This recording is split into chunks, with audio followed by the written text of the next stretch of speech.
Okay, we're in round one. I've got the choice. I'm going to play first. And let's see. This hand's a little bit awkward since we only have one of our three colors. We don't have any straight green cards. We do have some powerful spells. If we draw one of our 8 black sources, we can at least play the Swiftwing. If we draw any land, we can play our morphs. Um, hmm. This is debatable, especially since I'm on the play. I do kind of like the distribution in an 18 land deck. 16 out of 33 cards being lands gives us a pretty good shot of drawing a land over the next couple turns. It's close to a 50% chance. In fact, after our next draw, it is straight up 50%. So it's a coin toss, we draw a land. 2 coin tosses in a row, pretty much, that we draw a land over the next couple turns. And like I said, any land is going to let us play the morphs. This is kind of an odd keep, but I think I am keeping. Some might immediately pitch it, and I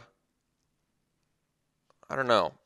I think I don't know if I necessarily disagree with you. It's more like dependent on what my opponent's playing, I suppose. But if I knew my opponent was like an aggro deck, I'd probably be less inclined to keep this. But all right, well, so far not a bad draw.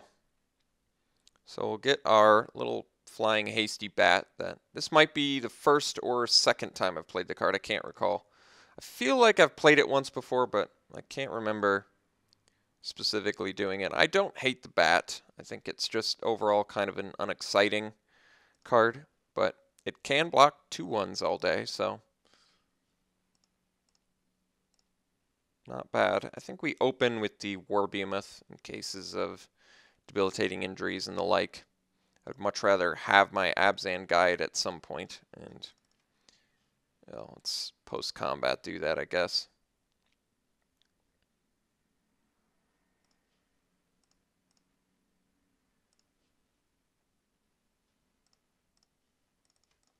I mean, I could have held off. I can try and hold off long enough to just cast Crux of Fate, but I think I'm just going to change my game plan with that too. Emergency use. I'm about to lose. I'll bust the Crux of Fate. Alright, so looks like we're up against Sultai. Yasava Dragonclaw is quite good. I do have Douse and Gloom in my deck.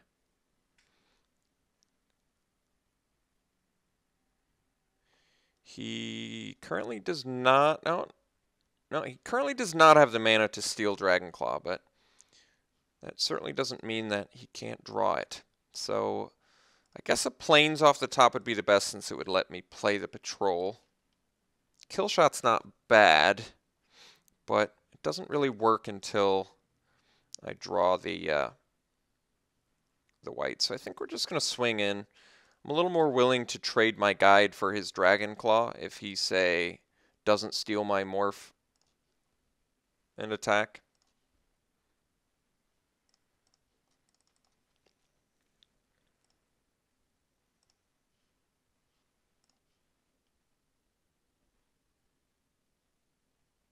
Did miss our land drop, unfortunately. He doesn't have a second blue here, which is interesting.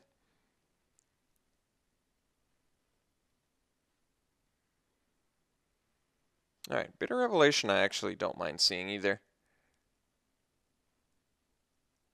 So, would very much like a Plains off the top, but I will settle for any land, since any land at least moves us closer to getting our morphs and our Crux of Fate to the point where it's playable. Alright, so looks like he dug up some lands, I'm guessing, since he ditched 2 spells. I very much doubt he attacks, but I certainly wouldn't mind if he did.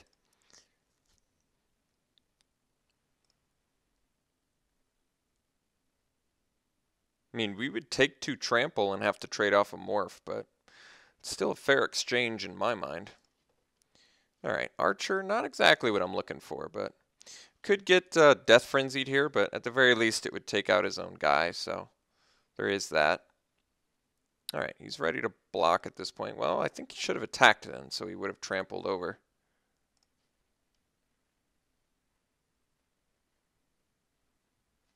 So now we'll play an archer and then pass. We could get Death Frenzied here, but that's just something I'm going to accept. If we do get Death Frenzied, I'd probably just build towards a Crux of Fate to try and rebuild some momentum.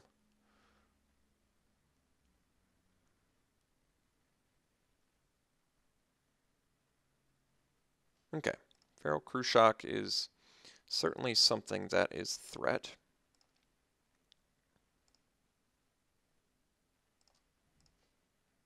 All right, certainly an awkward draw there, but that's okay. Get in with the Swiftwing and we'll pass.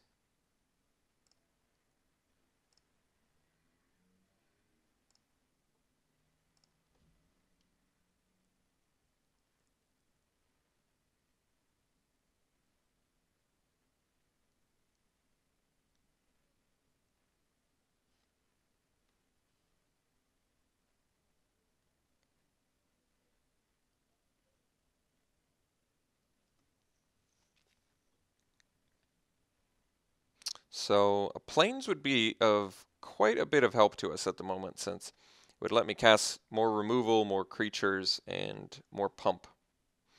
And pumping Gurmag Swiftwing with Honor's Reward seems quite good. Bring it up to 3-4. Okay. Definitely want a Plains now, since I could attack with my Swiftwing and Honor's Reward for value. Oh, he's just playing it as a 3-3. Well, now I definitely want a Plains. Not attacking with the Cruciak seems odd, but certainly acceptable. There we go. So now I can swing with Swiftwing. Could have Murderous Cut, but I'm not going to play around that.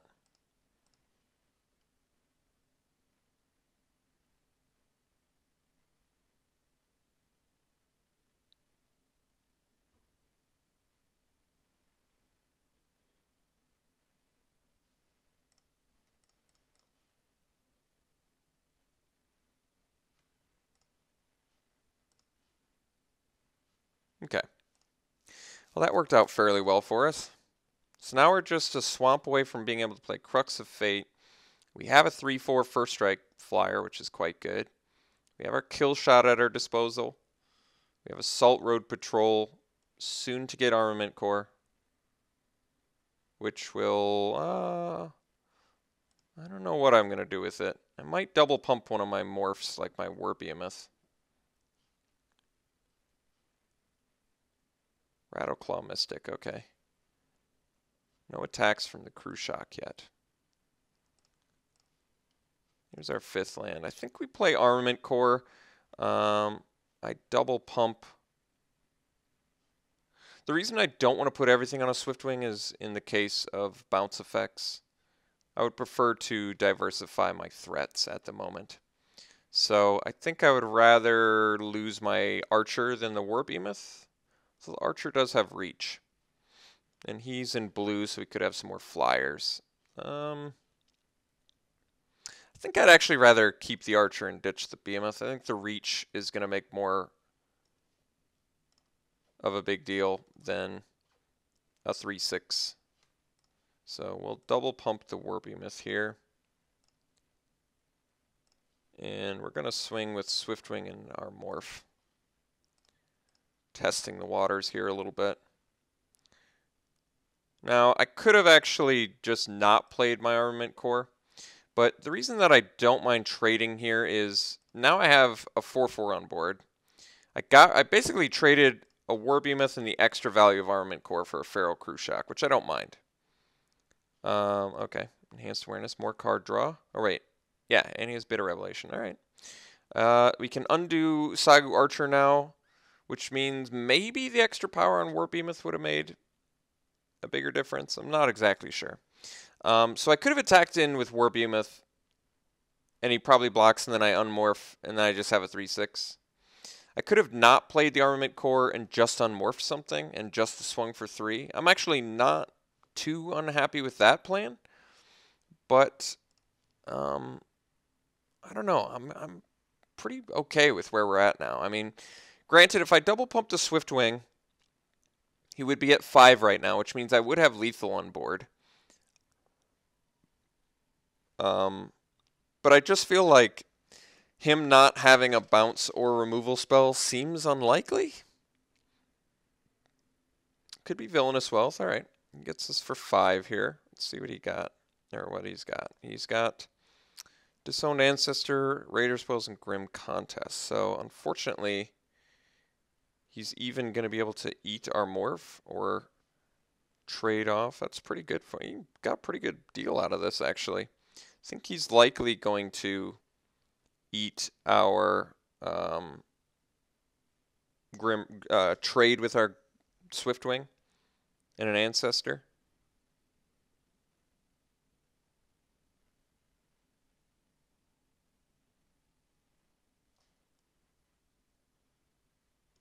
So he gets the Grim Contest too, but does it force him to do it before these resolve?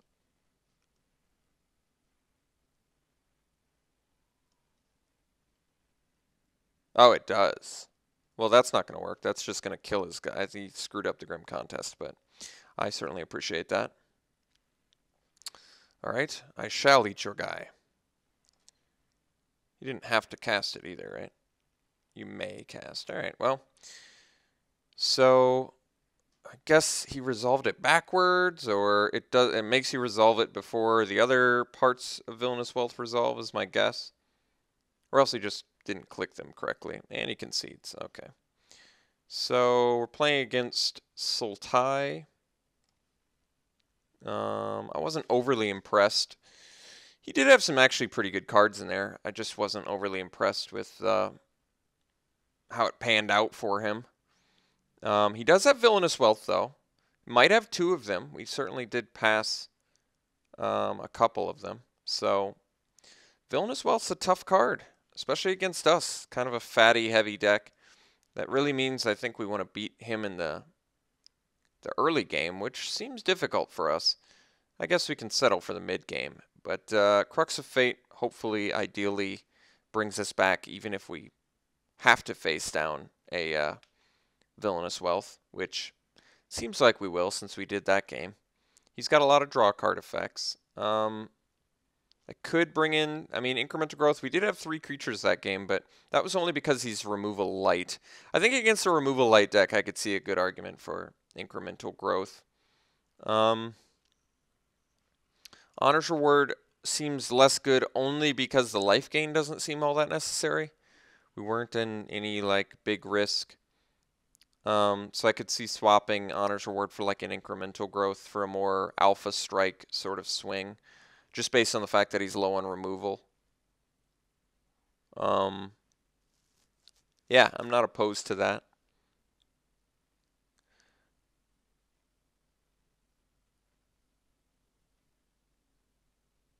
I think I might do that swap. I think I'm going to swap these 2, just get a higher impact card in Incremental Growth.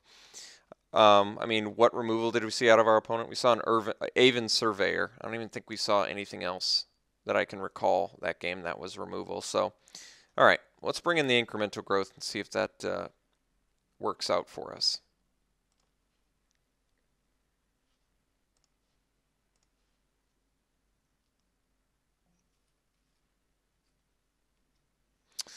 Gurmag Swiftwing. How much damage did Gurmag Swiftwing do that game? I want to say it did close to 8, maybe 8 damage or something. Probably around that. Okay, this hand seems fine. I think we just open it up with Opulent Palace into maybe Forest for the Skull Hunter. Yeah, actually, I guess that's not a bad idea. I did say that I want to go into Beatdown against our opponent, and I think I'm going to stand by that. So, well, I guess we don't get an Ancestor until turn 2, though. All right, well, that's all right. So we'll go Palace into... Could also go into Skull Hunter. I'm not opposed to that, actually. Smoke Teller as the 2-drop. Well, now I'm a little bit more inclined to go the Ancestor route. So we'll go Blossoming Sands, Ancestor, pass.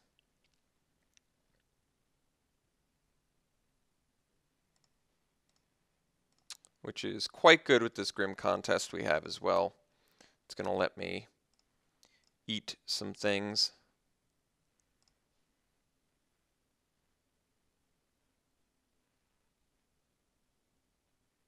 A morph, okay. So I could eat his morph, but we're not in a huge rush to do that.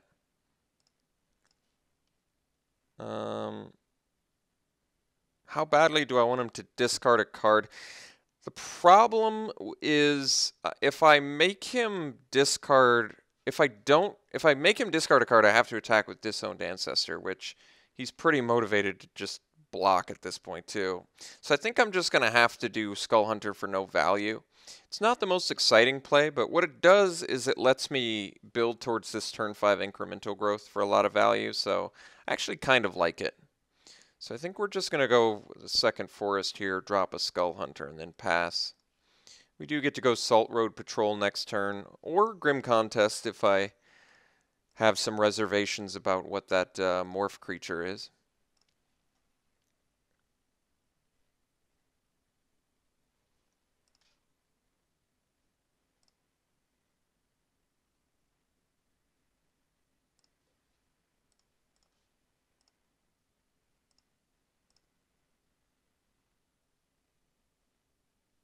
For drop, Sign of Glaciers. That's actually quite good. Ooh, I think this is a pretty good opportunity to Douse and Gloom his morph. Doesn't make the best use of our mana, but I like him being unable to unmorph and us just using a removal spell that gets worse later. I think it's actually okay. Alright, Sagu Archer, not the most exciting pick off there, but I'm not opposed to it. Okay, so now I guess we're more inclined to cast Salt Road Patrol next turn and eventually get this incremental growth online. I'm trying to think how we're going to put the counters on. Maybe 1 Skull Hunter, 2 Ancestor, 3 Patrol. I could see that.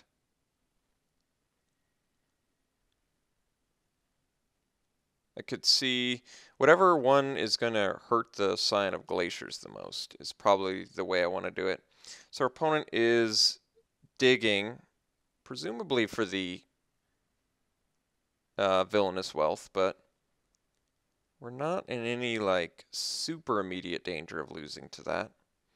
And once I build towards this incremental growth, Grim Contest gets much, much stronger. So what was it he chose? I'm guessing he chose the Jungle Hollow. Or was it the Dragon Claw? Probably tells me, huh?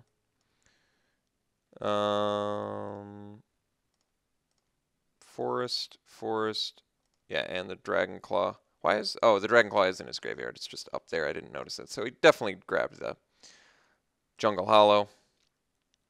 Doesn't really have an attack. He only has a 2 Villainous Wealth, so I think we've got a few turns on that front. That was actually a really good draw. So now we get to go Ancestor plus Patrol. Next turn we get to go Incremental Growth or Grim Contest. Either of those works. I almost want to catch him with a Scion of Glacier Pump, because once he pumps with the Scion, we get to Grim Contest and kill it for better value, which is actually kind of a unique position to be in.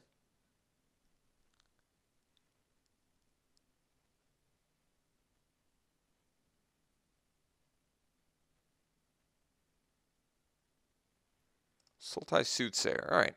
So he's presumably still digging for Villainous Wealth, which only hits for 3 at the moment, which isn't too bad. But another high toughness guy is actually problematic for the Grim Contest. I still think I'm going to be incremental growthing, so the question is, how do I want to incremental growth? I guess I'd like to put 3 counters on the Skull Hunter.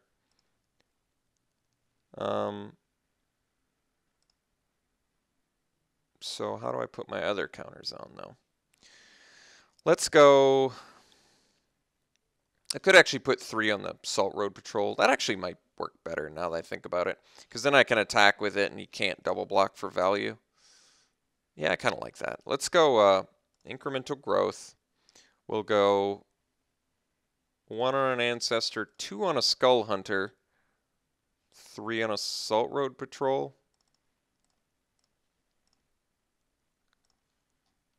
Then we'll swing with the salt road patrol. I could swing with the skull hunter too, but I don't really see what it does for us. So we'll swing with a 5/8.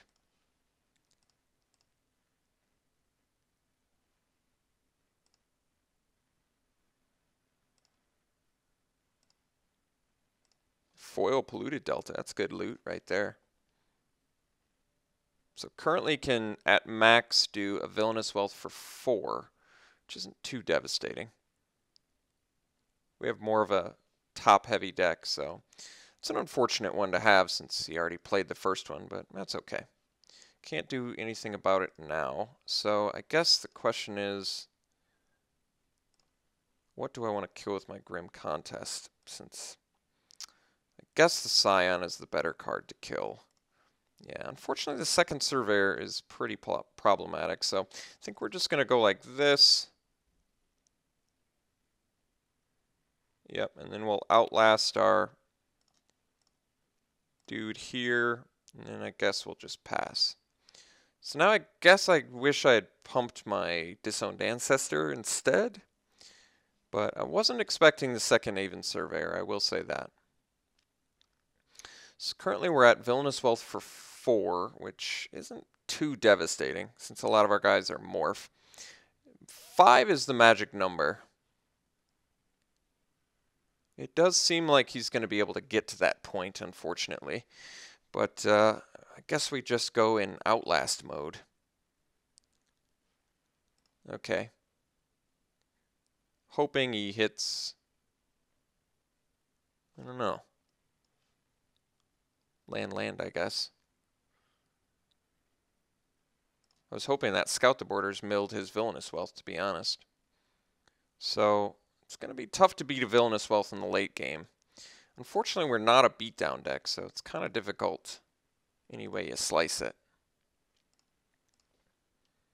Well, that's a big card, and I can play it, so alright. Let's go for the big fat fatty here.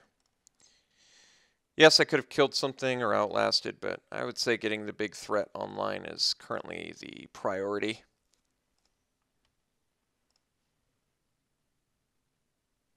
I do have the capability to eat either of his ground guys, which is nice. And even if he Villainous Wealth, there's a reasonable chance he hits stuff I can deal with, at least. I don't know how quickly he's motivated to cast the Villainous Wealth. Well, looks like he's maybe slamming it now. He is, okay. Only for 4 is actually not that intimidating at all. Yes, in fact, so not intimidating that he hit a land and an Inoc Guide, so I would say it was very much greedy of him to play it at that point. I'm very happy that he did. What happens to... Oh, they're exiled. Okay, so I do lose these cards. He gets a Plains and an Inoc Guide, which really is nothing to fear at all. And he just wants it as a bear. He's good on lands at this point, so maybe he doesn't have the second Villainous Wealth, or maybe he's just going to cast back-to-back Villainous Wealth. I'm not sure. But I could eat his Aven Surveyor. I'm a little bit less motivated to do that since he's just going to chump block here, and Grim Contest could be a better future removal spell, I would think. So I think instead I'm going to just swing with the Lamassu. See if he chump blocks. He does not. So now I think I'm just going to Outlast here. I should only Outlast with a couple guys a turn. So I guess I'll do it with this Ancestor so my Salt Road Patrol kind of keeps his bears back. I also have Grim Contest at my disposal, so we'll see if that becomes a factor for us.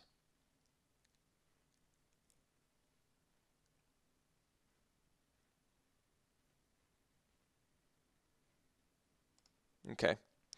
Bitterly revelating. Perhaps searching for his second villainous wealth? I could see that.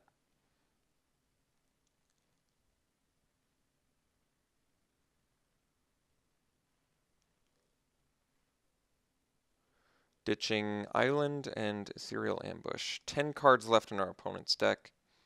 We're on a pretty good flying beatdown plan at the moment. He really doesn't have a good attack here that I can see. Besides the Surveyor, of course.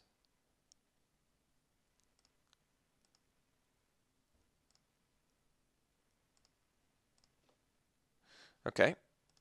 Land is acceptable. I think I'm going to pocket this land now because I don't really see a lot of reasons to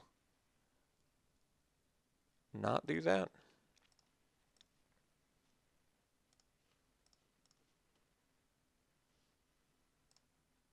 So we do still have the Grim Contest if he decides it's time to get frisky with his attacks here. Heir of the Wilds, yeah, I'm not too intimidated by that.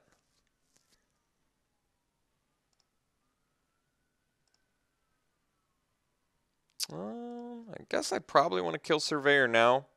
Puts him on a pretty quick clock with the Venerable Lamassu, so I guess we will kill the Surveyor here, or try to.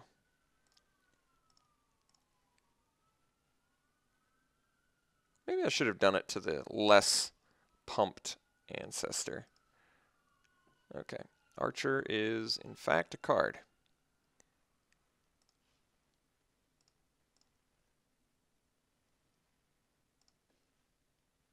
So I currently have 8 mana, 9 if I play out my hand, which means I could play this plus double. Yeah, I think I do that. So I'm going to cast this. 1, 2, 3, 4, 5. Play a land, and we'll pump and pump.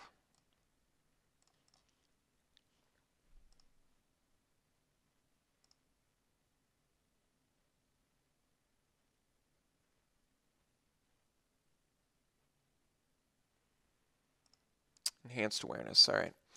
Possibly still digging for yet another villainous wealth. I could see that.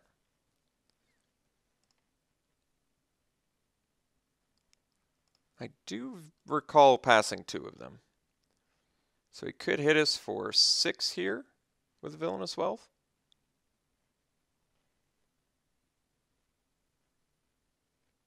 If he doesn't have a second villainous wealth, which seems like he would. I don't know why he wouldn't have him. Okay. Well, now I guess we're on the just wait our opponent out plan because our opponent only has 5 cards remaining in his deck.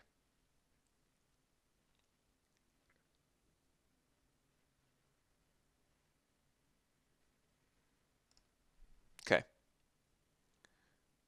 Opponent is certainly not in a great position to kill us with 5 cards left in his deck and no evasion. Doesn't really have a good attack here that I could see. He could attack with the Heir of the Wilds, but I don't know what I'd trade off. Probably my Skull Hunter, actually. I'd rather have the reach of my Archer at the moment. So our opponent has to defeat us in 5 turns. I don't think that's super likely. We do still have the board wipe at our disposal as well, but for now I'm just going to hang out, leave our guys back on blocks. I don't really need to outlast anymore. I think one of the ways we lose this is probably Roar of Challenge. Villainous Wealth could beat us, definitely.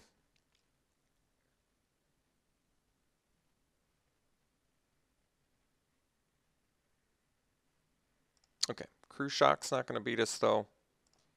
No cards left in hand. He doesn't have enough to Villainous Wealth us to death, which is also a good sign. Alright, 2 can play at this playing fatty creatures business. Let's build this guy up to 5 power, since having 5 blockers seems pretty adequate.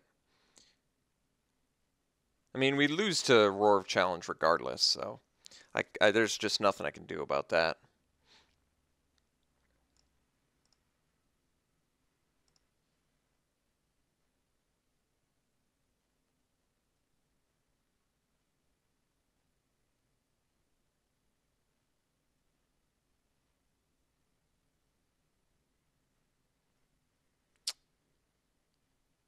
Dead Drop, perhaps? No, Treasure Cruise. Wait a second, that's not going to work.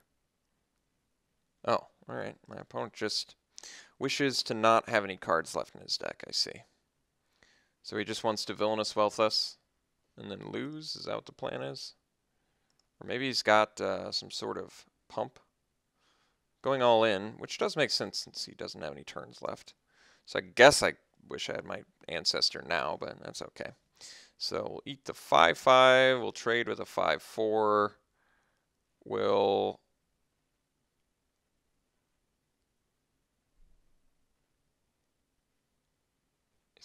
eat Manifest. We'll block.